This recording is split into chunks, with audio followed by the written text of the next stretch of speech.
All right. So this particular first question on 4-2, what page is this homework? 207. Thank you very much. All right. So are the outcomes rain today in Denver and rain today in Centennial independent? Why or why not? I think you could argue that they are independent because it might rain on the north part of Denver and it might rain on the eastern part of Centennial. I mean, those could happen, but you could also argue they are adjacent cities. So if it rains in one, it's probably going to rain in the other. So I would take either. That's just one that you're kind of speculating in the idea. Are the outcomes flipping a coin and getting heads and rolling a die and getting a 6 independent? Yep. The coin has nothing to do with the die. So you get a heads on the coin and you get a 6 on the die. It doesn't know any different. So and then does independent mean like they have nothing to do with the other? Yeah, there's nothing to take place. On your way? No. Okay. I just Okay, that's fine. All right, you are an archer, and you hit the bullseye 45% of the time. Find each, and then assume it's independence. So 4 bullseyes on the next 4 arrows. Okay, so I'm gonna jump onto Desmos on this because I gotta use it as a calculator. Let's see, Desmos. I think Desmos has. Ooh, it has a scientific calculator. That'll work. All right, so 45% of the time is 0.45, and if you raise that to the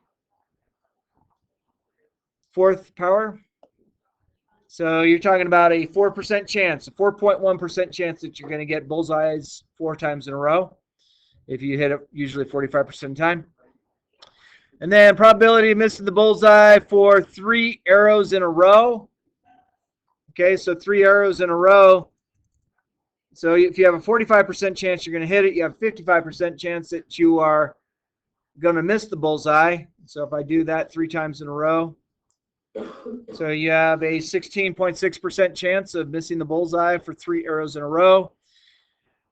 And then probability at least 1 bullseye next to the next 5 arrows. Okay, that math is actually really hard, but what I would do is I'd go 0.45. I do this. I'd go 1 minus 0.45, and the 0.45, if you raise that to the 5th power. So basically what that's doing is the 0.45 raised to the 5th is a pretty small probability. It's less than 2%. So you're taking the probability you'll make all 5 in a row and you're subtracting it from 1. So you're finding the complement of it. So you have a 98% chance that at least one bullseye amongst the next 5 arrows. So, which got a pretty good chance. Give you 5 arrows, 98% chance one of them is going to hit a bullseye. If that's all you need, cool. And then D, bullseye, then you miss, then bullseye, then you miss, in that order. So bullseye, miss, bullseye, miss. So all you do here is you have 0.45 times 0.55 times 0.45 times 0.55. So you have a 6% chance of making that happen. And it doesn't matter. That question could have been changed a little bit. It could have said you are going to shoot 4 arrows. What's the chance that you get exactly 2 bullseyes? It's the same idea because multiplication doesn't matter what order you multiply things in. All right, number 4, calculate the probability of obtaining 10 consecutive heads when you flip a coin. So you have a 0.5 chance of throwing a heads. If I raise that to the 10th power. So you have so basically, and if I were to take that and I were to say times 100, if I wanted to make it so you have a 0.5 0.098% chance of flipping a coin 10 times and getting heads all in a row. So there is a chance. Again, the coin doesn't remember what it did last time, so don't worry about that. Calculate the probability of flipping a coin 10 times and obtaining 5 heads in a row, followed by 5 tails in a row. Okay, so 5 heads in a row times 5 tails in a row. So it's going to look kind of funny because it's the same probability each time. And then if I were to take this and I were to multiply by 100, this will get you your percent chance. So you have a 0.98% or 0.098% chance of getting 5 heads, then 5 tails. So that's, yeah. Just multiply by 100. Yeah, so it'll be 5%. No, I already multiplied by 100. Oh. Point on it. All right. You doing all right? Everyone happy? All right. Number 6 says assume that 35% of the U.S. population has type AB blood. 6 people who are donating blood are tested for blood type. Calculate each. Showing the setup. So all 6 are type AB. All 6 are not type AB. And probability at least one is type AB. Oh. Okay. Let's see. Yeah.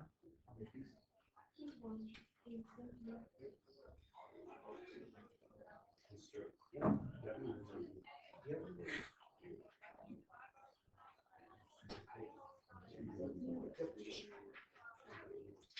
All right.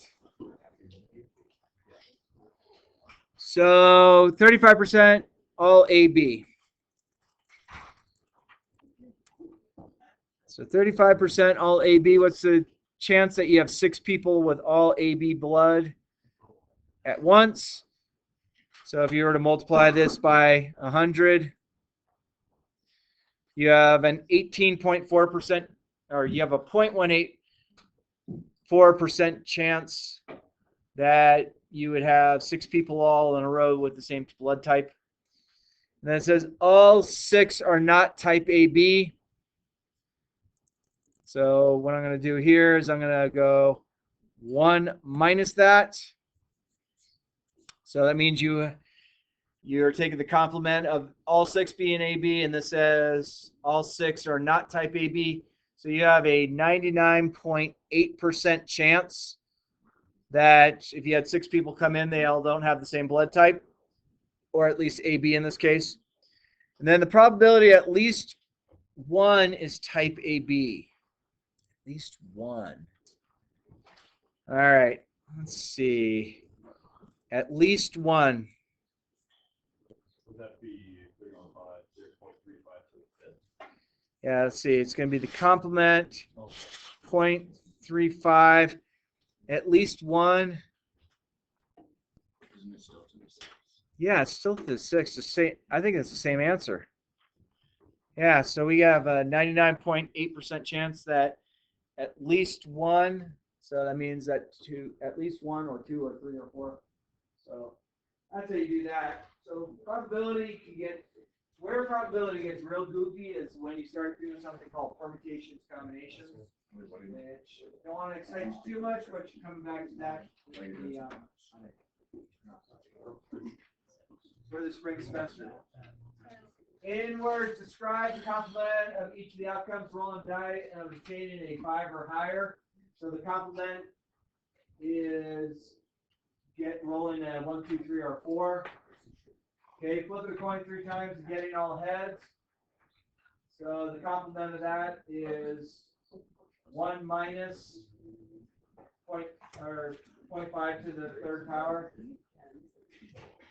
And then selecting 2 cards from a deck and obtaining at least 1 ace. Let's skip 7D. I don't know where 7C went, but it's not there. But we're going to skip D. And then assume A and B are complementary outcomes. What is the probability of A and B? Well, the probability of A and B is just this. I could go back to go here. There. Where'd it go? There we go. So for number 8A, so the probability of A and B is the probability of A times the probability of B. And then A or B. I didn't teach this. So there's the probability of A plus the probability of B. And then what is probability A plus probability of B?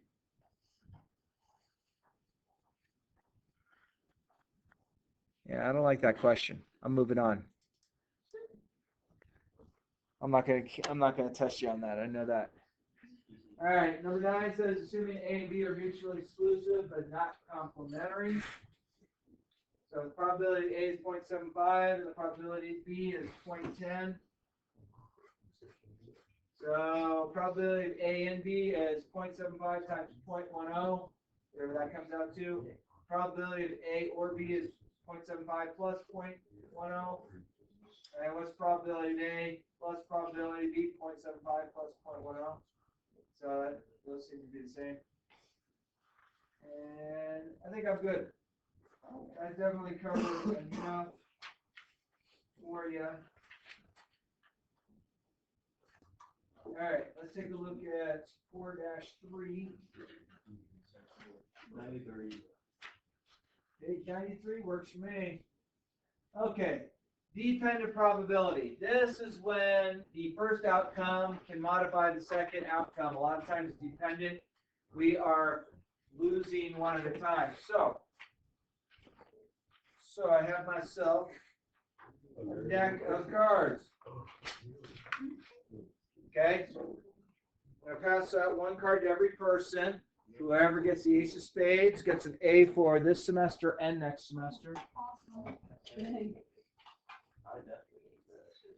You can always sell it, but if you sell it, I get half the proceeds.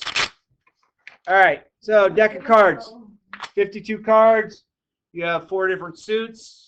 You have 26 red cards, 26 black cards. Of the reds are hearts and diamonds. Of the black cards are clubs and spades. You have ace through king on each. All right, so there are 52 cards in deck of cards. If you select 3 different cards randomly, what is the probability they will all be aces? Okay, so what's the probability I draw 3 aces, and then I'm going to put a term here, no replacement. What's that mean? I'm going to tell you. Okay, so right now, how many aces are in the deck of cards if it's a normal deck of cards? 4. So there's 4 out of 52. So I take one card out, I don't look at it. One card is no longer in this deck of cards. How many cards are in my deck of cards? 51. If that first card was an ace, how many aces are supposedly left in the deck then? 3. Okay, so I take a second card out. I don't look at it. How many cards are left in my deck of cards if I now have 2 cards out? 50. If both those cards were an ace, what's the probability that how many aces are left in the deck if these first 2 were aces? 2. So a lot of times when you do this type of math, you're going to get some pretty big numbers. So the reduced version of this is this. So if you multiplied it out and reduced it. Now, if you reduce your fractions, you could basically just run through and do this. You could say, oh, 2 goes in there. That's 26. That's 1 out of 13. And so, yeah. So that's it. So you basically go 1 times 1 times 1 for the top to give you 1. 13 times 17 times 25 to give you 5,525. So that's the chance that you pull basically anywhere from a deck 3 aces out of the deck. So you have a 5,524 out of 5,525 chance that you don't pull 3 aces out of the deck at once. Okay? This is a lot of times where the lottery, you guys have all probably been subjected to hear about the Powerball. You know, oh, the Powerball is up to almost $1 billion. Oh, I'm going to play. Friends, do you know the numbers that got picked last week have the exact same chance of getting pulled this week as any other numbers in there? I kid you not. The lottery How many numbers get pulled on a Powerball? I don't know. Someone look it up. Powerball is how many?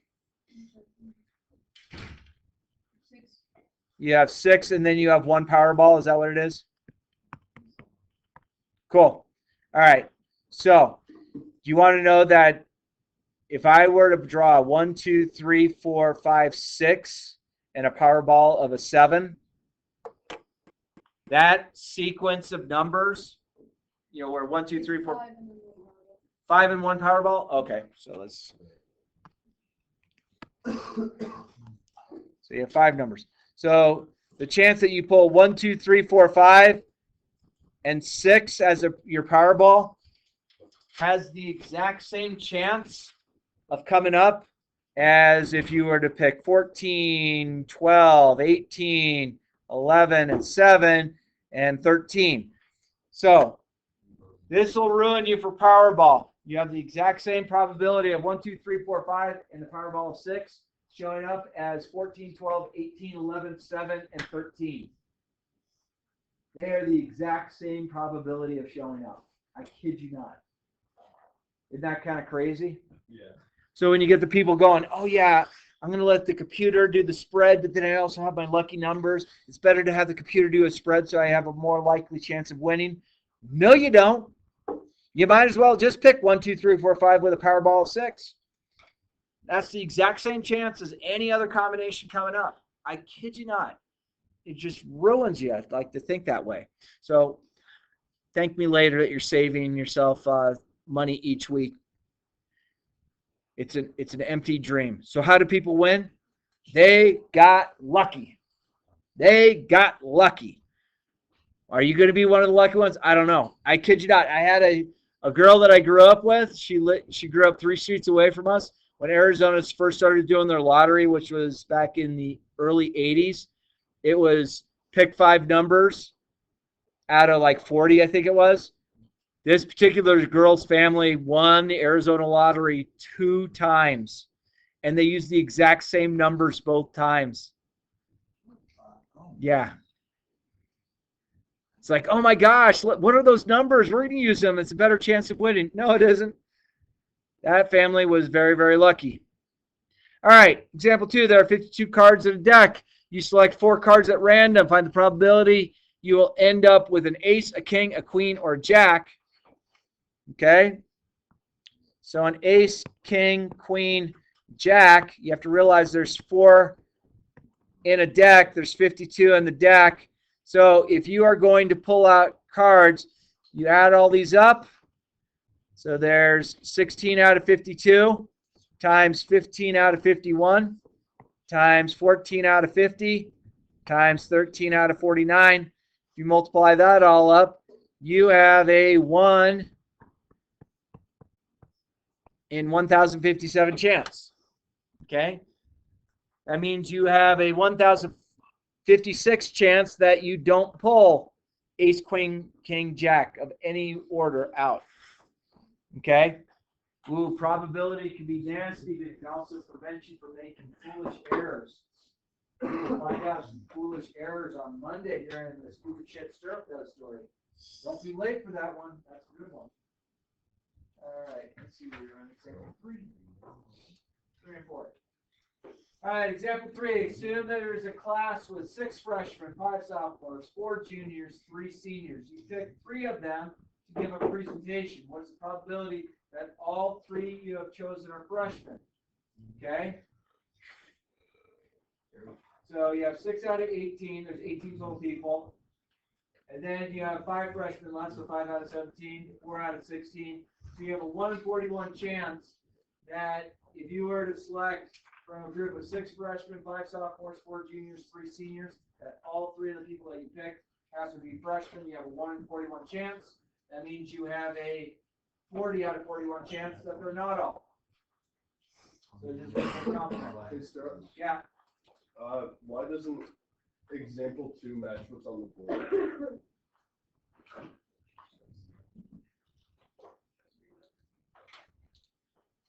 16, 12, 8, 4, 16, 15, 14, 13. Oh. I made a mistake. I realized where my mistake was. Thank you. All right. So your first pick is this. Okay. So once you make your first pick, you're no longer going to use one of these. So I'm going to cancel one of them out. Let's say the first card is a jack. So this one then, thank you for pointing that out. Then this means that there are 12 in the second pick.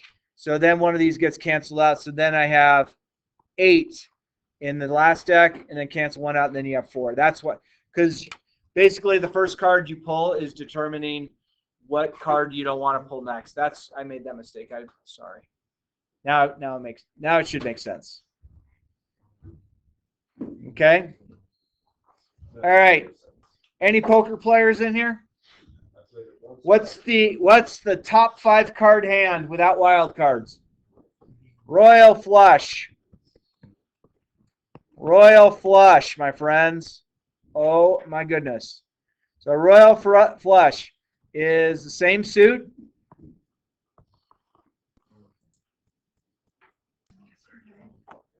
Same suit. And it's 10, jack, queen, king, ace. Okay. So like you get a royal flush and they're all diamonds. You get a royal flush that are all hearts. You get a royal flush that are all spades or all clubs. Okay. So if you were just doing a true 5-card game, you're just to do a true 5-card game. Oh, I got decimals open. I can make it work. All right. So first thing we're going to take a look at. It doesn't matter what order these cards come in. Okay. So in the deck, I have 4 of each of these cards. Agree? Okay. So that's one. So I have a 20 out of 52 chance of pulling a 10, jack, queen, king, ace out of the deck. Okay. So that first card is going to take care of the suit. Okay. So let's say I pull a 10 of hearts out of the deck. Okay. Could have been any of those. So what suits are no longer going to be used? Yeah, I'm not going to use the diamonds. I'm not going to use the clubs or the spades. Okay. So then you have to say, okay, so if I pull that out of the deck, that means that there is, so that's 20 out of 52. And then if I go to here, and it doesn't matter what order because you're just multiplying fractions, that means that there is you have 1, 2, 3, 4. There's 4 cards left in the deck out of 51 that are going to work. Once you pull that next card, that means there's 3 out of 50 that will now work. And then it's 2 out of 49 and 1 out of 48. So my friends, the probability that you get a royal flush from a deck of cards, it doesn't matter if I give you the first 5 cards out of a shuffled deck, or if you're like, I'm going to take this card, and then I'm going to reshuffle my deck really good. Then I'm going to take the next card. I'm going to shuffle my deck really good. I'm going to take my next card, shuffle it again really good, take the next card, not shuffle it this time, take the next card. It doesn't matter if you shuffle or not between your draws. It's the exact same probability.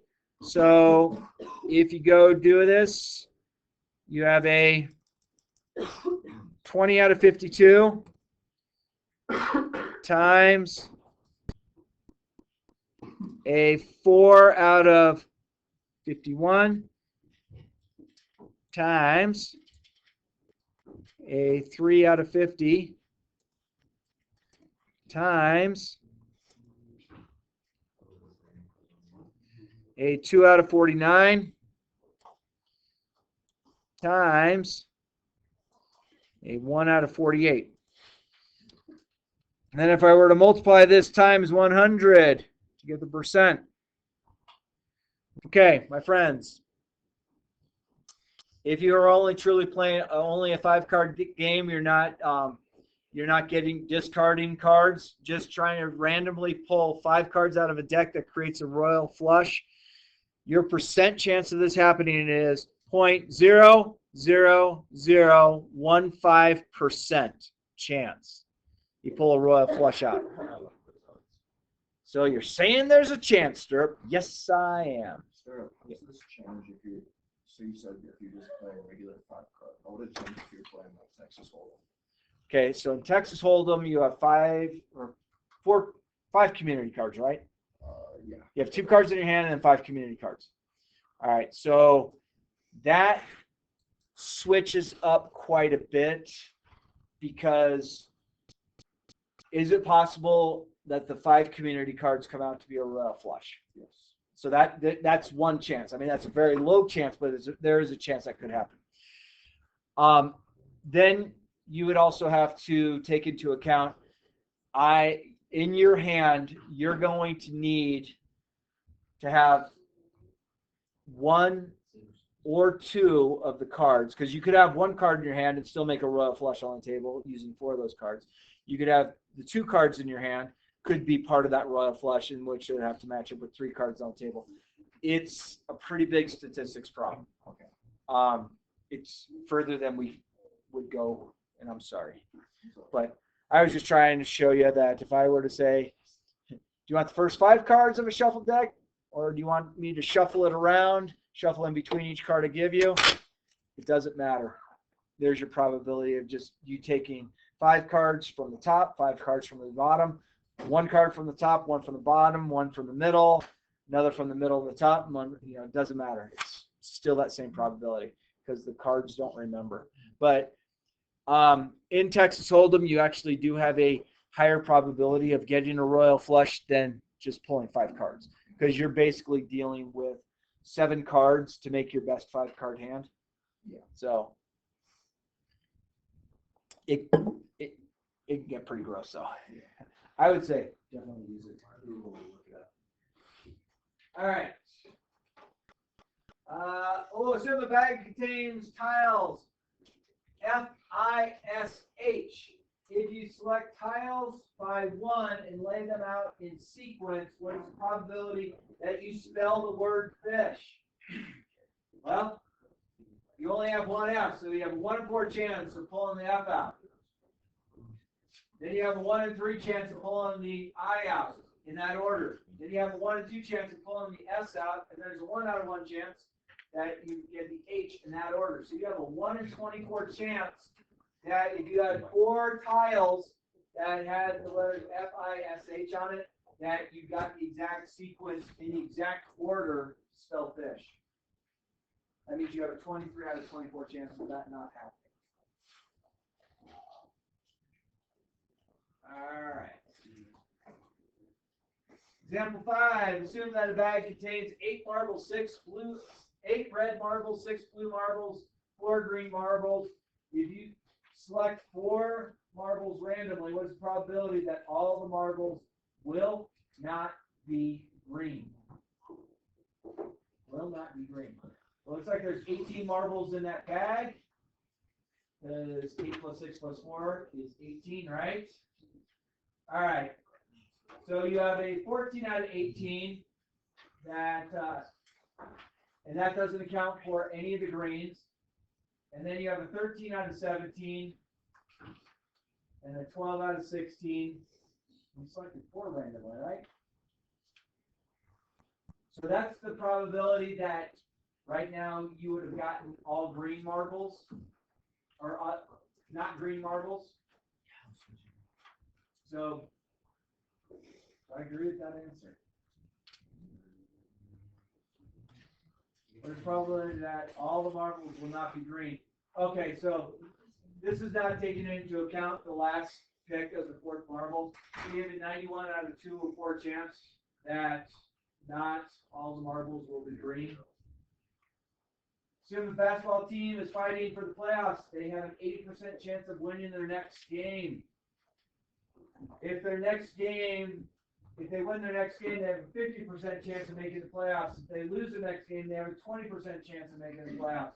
What is the probability that they will win the next game and make the playoffs?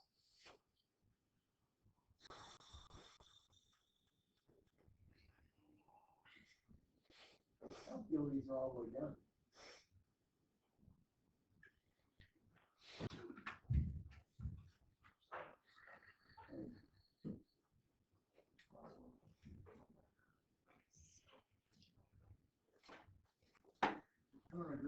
answer either.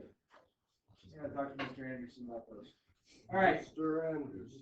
All right, so the probability of A and B is probability A times the probability of B, weird vertical line A. So probability of B, weird vertical line A is read as the probability of event B will occur, that event A has occurred. This is the notation that's used on the next couple of assignments. So this also could be said probability of B such that A happens. But we will talk more about those. All right. If you want, you can take a look at 4.3. Take a gander at it, and I will tell you that some of you might get into a fun pastime of playing card games, which is fun. Do you guys want to see a game that has been boycotted by the Stirrup group of pals? I'll show up on this board. Sure, I'll stop recording because then I'll need to record everything that happens in Stirrup's room. What's it called?